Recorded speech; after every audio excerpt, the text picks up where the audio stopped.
Buongiorno e ben ritrovati con l'informazione flash di New Sicilia. I principali titoli della mattina. Una donna di 56 anni è morta in un incidente stradale avvenuto nel tratto di circonvallazione di Catania in zona Viale Ulisse in direzione Mister Bianco. La vittima era su uno scooter che, per cause ancora in corso di accertamento, si è scontrato con un'auto. Inutile l'intervento dei sanitari.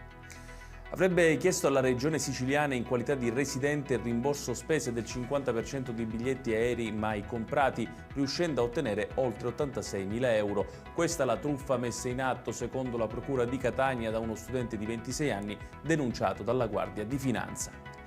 I finanzieri del Comando Provinciale di Catania hanno arrestato un corriere originario della provincia di Trapani che, a bordo di un'auto, trasportava oltre 2 kg di cocaina. La droga, se immessa sul mercato, avrebbe prodotto circa €500.000.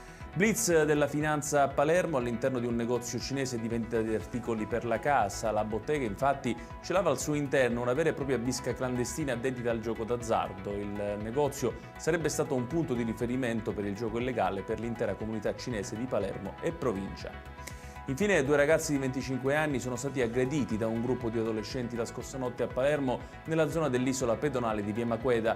Il pretesto della violenza sarebbe stato il rimprovero di uno dei 25enni ad un esponente del gruppo che stava circolando con lo scooter sul marciapiede.